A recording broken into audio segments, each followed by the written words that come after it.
What is going on, Crimson City? My name is Crimson CBAD, and I'm proud to be bringing you guys our Week 1 team builder in the GBA. Your Detroit Steel Wings are going up against Coach It's Gator and the Florida Gators. If you guys are excited, show some love to that like button down below. If you're new, feel free to hit that subscribe button as well. Plenty of competitive Pokemon content, draft league format, all that fun stuff. Also, if you guys aren't already subscribed to Gator, go check him out. The link to his channel will be in the description. He's a good friend of mine. Fantastic battler. I'm really looking forward to this matchup that we have here. You guys see his team on the screen here. He has Heatran, Mamoswine, Buzzwole, which is one of his Z users, Klefki, Crobat, Drapion, Flygon, which is another one of his Z users, Type Null, Superior, Floatzel, and Mega Altaria. So very solid team, I might say. Heatran, very solid Steel and Fire type. Flash Fire gives it that fire immunity. Poison immunity, obviously. With the Steel typing, he's got Mamoswine, which is an incredibly powerful Pokemon with priority and Ice Shard, a very good hazard setter. Same thing with Heatran, very solid hazard setter on that part as well. Buzzwole is a bug fighting type Pokemon with a Beast Boost ability. Not too fast. It's got base 79 speed, but it hits like a truck with that base 139 attack. So does Mamoswine, base 130 attack. It can set up with moves like Bulk Up. Sub Bulk Up's a set. It gets Elemental Punches, recovery through Leech Life as well.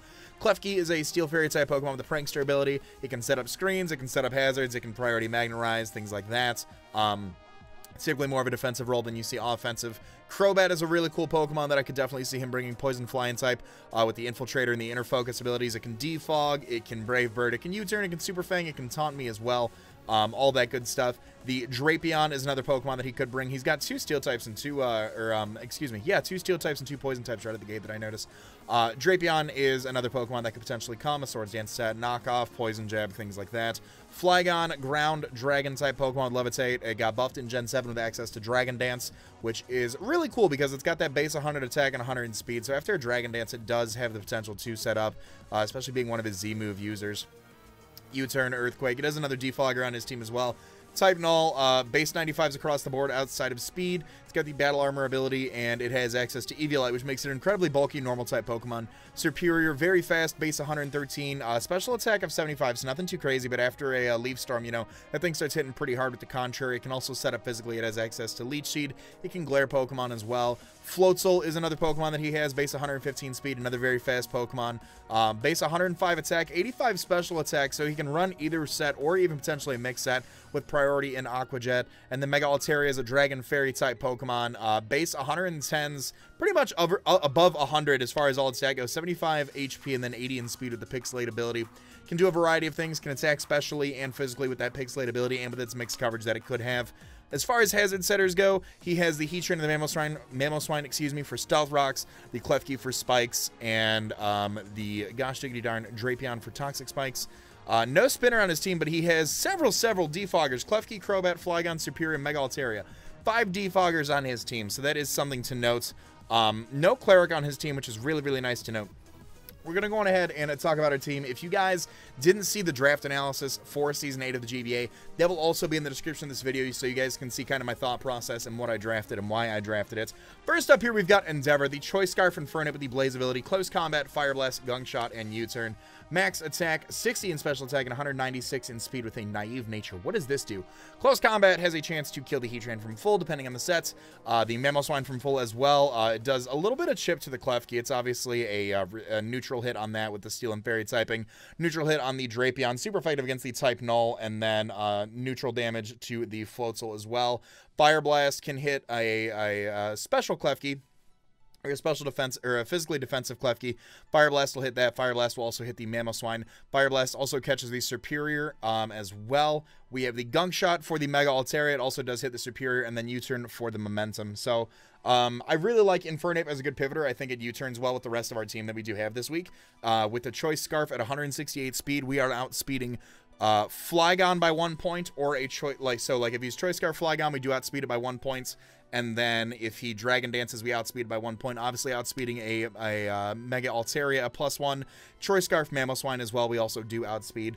Things to note like that. Things that threaten this thing out, you know, you obviously don't want to leave this thing out against a Crobat, potentially with the Mega Altaria, depending on what we're locked into. We do have Kirogiri here. Kirogiri, the Cofagrigus is coming, holding the Colbur Berry, the Mummy ability, Will-O-Wisp, Shadow Ball, Haze, and Pain Split. Max HP, 244 in defense, and 12 in special defense with a Bold Nature. This thing is our physical wall against things things like Flygon, against things like a physical Mega Altaria, against things like physical Floatzel even. Potentially even Mamoswine and Buzzwole as well. Shadow Ball does break Buzzwole's substitute a lot of the time, unless he's got a bit more special defensive investment.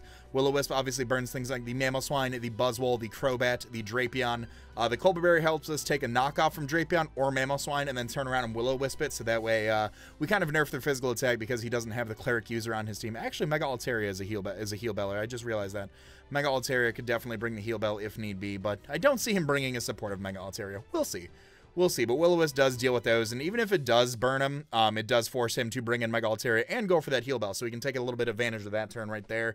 Haze, in case he starts setting up with some things, you know, things like if it's a bulk up Buzzwole, if it's things like a Swords Dance Drapion, Dragon Dance Flygon, things like that, especially with the Superior. We don't want Superior getting too set up. So Haze will definitely help out with that aspect as well. And then the Pain Split for the recovery is also there. Next up here, we have Anima, the Mega Beedrill. He is rocking that Beedrillite, of course, the adaptability ability. Poison Jab, Drill Run, U-Turn, and Aerial Ace, 116 in HP, 252 attack, 140 speed with a Jolly nature. With this, we are outspeeding a Jolly Crobat by 1 point.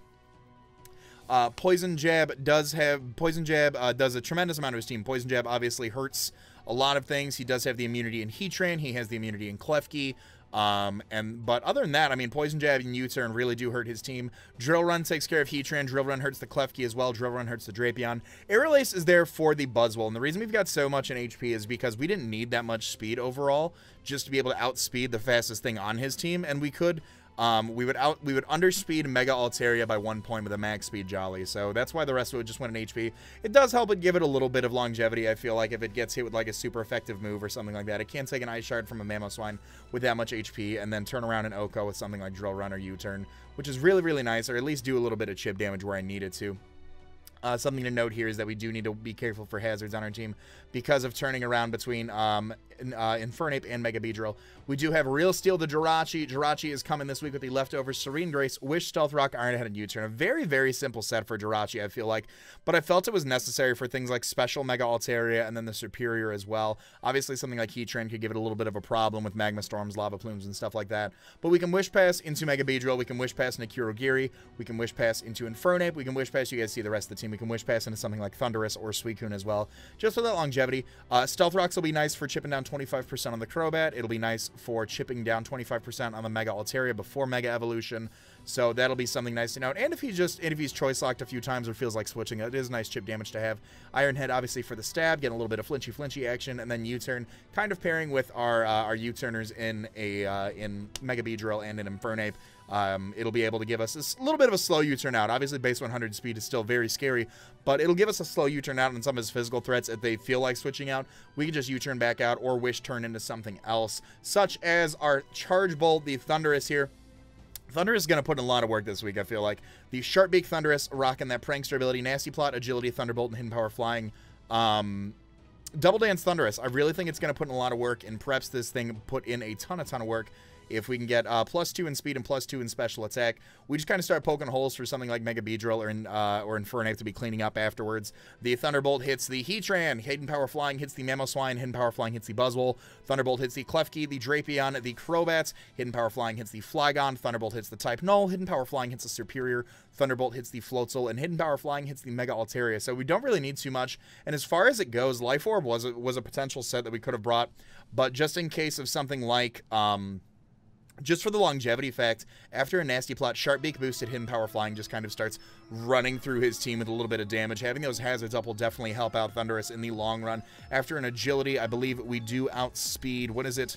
We outspeed a Scarf Crobat at +2, which I could see him bringing Scarf Crobat for the Mega Beedrill if he does decide to bring it, just to make sure it's faster. That way, if I think I'm faster than him and I can U-turn safely, he goes for a Brave Bird. So being able to outspeed that thing at +2 is going to be really nice. And also with this speed set, we do outspeed a max speed Klefki as well. So our Prankster moves will go before his Prankster moves should he be a max speed set. But this set does poke a lot of holes, I feel like, especially once this thing is gone for Infernape or for Mega Beedrill to be putting up. Something that could happen is he could bring light screens on Klefki, which would kind of would require us to go for like a +4 on Nasty Plot, but it is something that could definitely be done, especially once we get that speed boost, and if he doesn't bring the Mamoswine as well.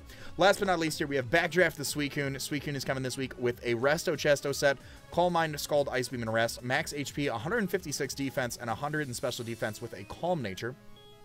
What this does is it allows us for a Life Orb Adamant Mamoswine to not 3-hit KO us, and we can turn around and Calm Mind and then pretty much do a lot of damage with Scald.